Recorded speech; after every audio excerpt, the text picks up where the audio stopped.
Kalau setan iblis saja sedang mendemonstrasikan segala kuasa dan keajaibannya di akhir zaman ini, masakan Tuhan Allah yang Maha Kuasa tidak bisa atau tidak lagi bekerja dengan mendemonstrasikan kuasanya yang lebih hebat dan lebih dahsyat itu? Janganlah tertipu dan janganlah kamu bodoh, kata Tuhan. Inilah masa dan zaman di mana Allah sepenuhnya sedang bekerja dan menyatakan segala eksistensinya melalui kuasa Roh Kudus. Bukalah hati kita dan terimalah kuasanya yang tidak terbatas itu. Sebelum kita lanjut, ayo like, subscribe, dan share ke teman-teman sebanyak mungkin supaya menjadi berkat dan saudara dapat mengikuti untuk seri-seri pengajaran selanjutnya. Tuhan memberkati. Shalom, saudara sekalian yang dikasihi dan diberkati Tuhan. Kita lanjutkan kembali pembahasan kita tentang penuh Roh Kudus di masa Perjanjian Baru. Pengertian yang ketiga, penuh Roh Kudus di masa Perjanjian Baru adalah dipenuhi Roh Kudus atau dibaptis Roh Kudus adalah kehadiran Roh Kudus dalam hidup kita, bukan sekedar datang hinggap, turun meliputi, datang berkuasa, mengurapi dan menyertai, tetapi Roh Kudus datang dan tinggal di dalam kita. Hidup kita menjadi baitnya Roh Kudus. Tercatat dalam Yohanes pasal 14 ayat 16 dan 17, 1 Korintus 3 ayat 16 dan 17, dan 1 Korintus 6 ayat yang ke-19.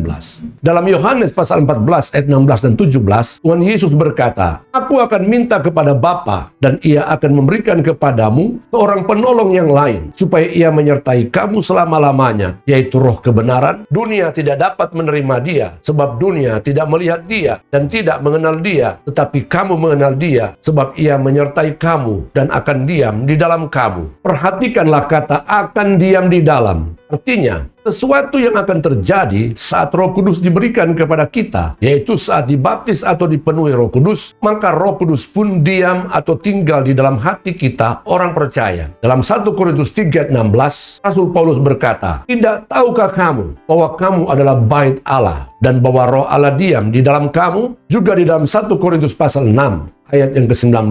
"Atau tidak tahukah kamu bahwa tubuhmu adalah bait Roh Kudus yang diam di dalam kamu, Roh Kudus yang kamu peroleh dari Allah, dan bahwa kamu bukan milik kamu sendiri?" Roh Kudus hanya akan tinggal dan diam di dalam bait Allah yang rohani, bukan dalam bait Allah jasmani. Di dalam Perjanjian Lama hanya ada bait Allah jasmani dan belum ada atau tidak ada bait Allah rohani. Dan bait Allah yang rohani, yaitu tubuh Kristus atau gereja atau jemaat, baru terbangun dan ada melalui kematian dan kebangkitan Yesus atau melalui penebusan Yesus di kayu salib. Karena itu Yesus pernah berkata kepada orang-orang Yahudi yang tercatat dalam Yohanes 2 ayat 19 sampai 22. Jawab Yesus kepada mereka, "Rombak bait Allah ini, dan dalam 3 hari aku akan mendirikannya kembali." Lalu kata orang Yahudi kepadanya, 46 tahun orang mendirikan bait Allah ini, dan engkau dapat membangunnya dalam 3 hari? Tetapi yang dimaksudkannya dengan bait Allah ialah tubuhnya sendiri. Kemudian sesudah ia bangkit dari antara orang mati, barulah teringat oleh murid-muridnya bahwa hal itu telah dikatakannya, dan mereka pun percaya akan kitab suci dan akan perkataan yang telah diucapkan Yesus. Juga melalui pelepasan burung merpati oleh Nabi Nuh saat terjadinya air bah yang tercatat dalam Kejadian pasal 8 ayat 8 sampai 12, kita dapat melihat berita profetik atau nubuatan tentang pekerjaan Roh Kudus sebelum dan sesudah ada bait Allah rohani. Kejadian 8 ayat 8 sampai 12. Kemudian dilepaskannya seekor burung merpati untuk melihat apakah air itu telah berkurang dari muka bumi. Tetapi burung merpati itu tidak mendapat tempat tumpuan kakinya,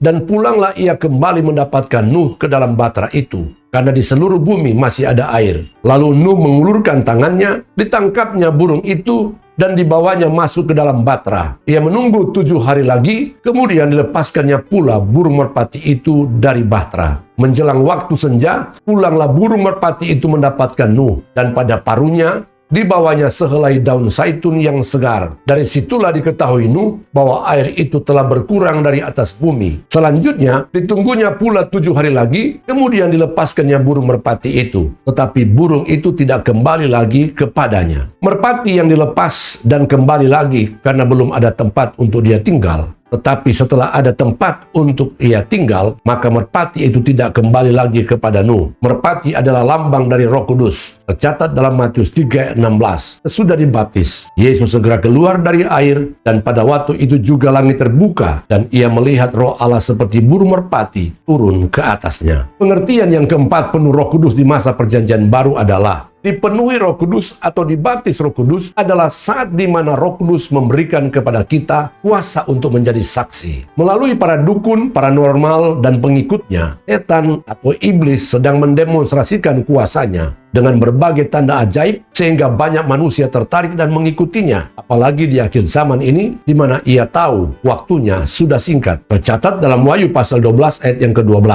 Karena itu bersukacitalah hai sorga dan hai kamu sekalian yang diam di dalamnya. Celakalah kamu hai bumi dan laut, karena iblis telah turun kepadamu dalam geramnya yang dahsyat, karena ia tahu bahwa waktunya sudah singkat. Itulah sebabnya di akhir zaman ini juga Roh Kudus dicurahkan dan memberikan kuasanya kepada gereja Tuhan, supaya gereja bisa mendemonstrasikan dan menyatakan kepada dunia bahwa Allah yang hidup yang patut disembah adalah Allah di dalam Yesus Kristus yang berkuasa atas segala-galanya. Kisah Rasul 1 ayat yang ke-8. Tetapi kamu akan menerima kuasa kalau Roh Kudus turun ke atas kamu, dan kamu akan menjadi saksiku di Yerusalem dan di seluruh Yudea dan Samaria dan sampai ke ujung bumi. Kisah Rasul pasal 2 ayat 17-18 dalam terjemahan lama berkata, maka firman Allah bahwa akan berlaku kelak pada akhir zaman, aku akan mencurahkan rohku ke atas segala manusia, sehingga anak-anakmu laki-laki dan perempuan akan bernubuat, dan orang muda-mudamu akan melihat beberapa penglihatan, dan orang tua-tuamu akan mimpi berbagai-bagai mimpi, dan ke atas segala hambaku laki-laki dan perempuan pun aku akan mencurahkan rohku pada masa itu, dan mereka itu akan bernubuat. Roh Kudus memanifestasikan kuasanya atau menyatakan eksistensinya melalui 9 karunia penyataan Roh Kudus, yaitu karunia iman, kesembuhan, mujizat, perkataan hikmat, pengetahuan atau marifat, membedakan segala roh, nubuat, bahasa roh, menafsirkan bahasa roh. Tercatat dalam 1 Korintus pasal 12 ayat 7-11. Tetapi kepada tiap-tiap orang dikaruniakan penyataan roh untuk kepentingan bersama. Sebab kepada yang seorang, roh memberikan karunia untuk berkata-kata dengan hikmat. Dan kepada yang lain, roh yang sama memberikan karunia berkata-kata dengan pengetahuan.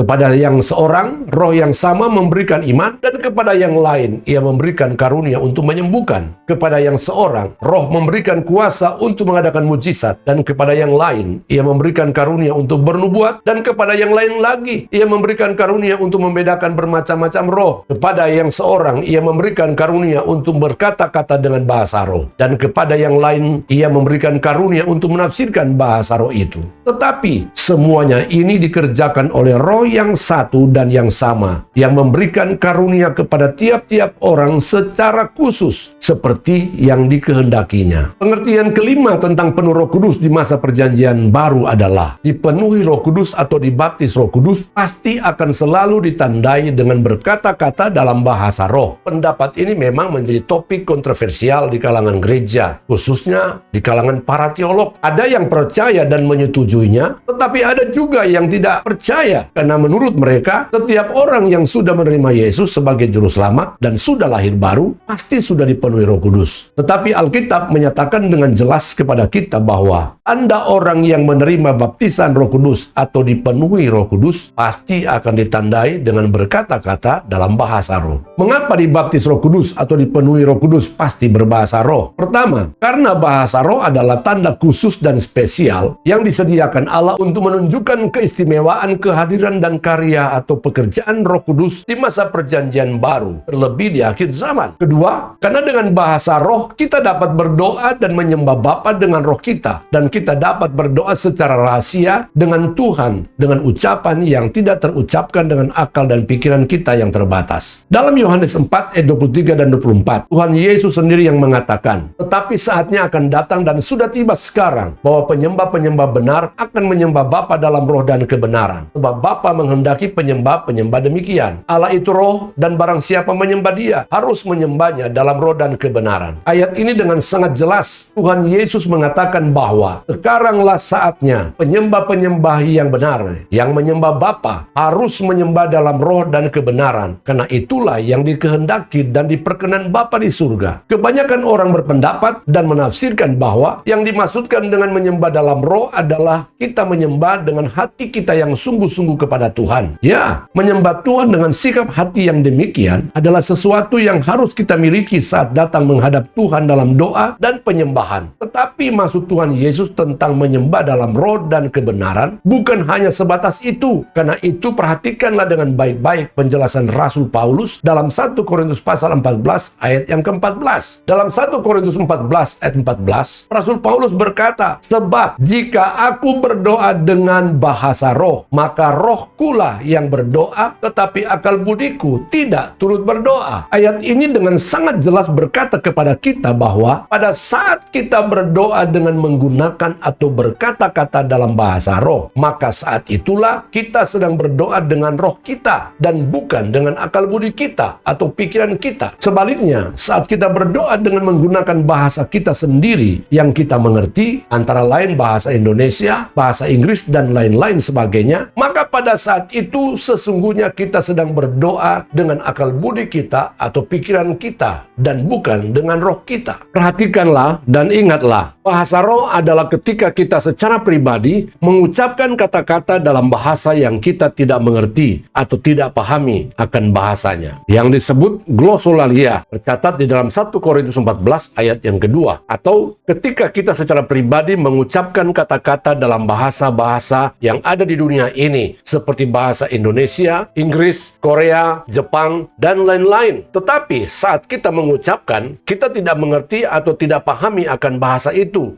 yang disebut senolalia, yang tercatat di dalam Kisah Rasul pasal 2 ayat 4 sampai ayat 11. Dari penjelasan Rasul Paulus tersebut, jelaslah bahwa menyembah dengan roh adalah ketika kita menyembah dengan menggunakan bahasa roh, dan berdoa dengan roh adalah berdoa dengan menggunakan bahasa roh. Biarlah pembahasan kita hari ini menjadi berkat dan kita semakin dibawa Tuhan untuk mengerti kebenarannya. Kita akan sambung lagi di sesi berikutnya. Tuhan Yesus memberkati kita semuanya.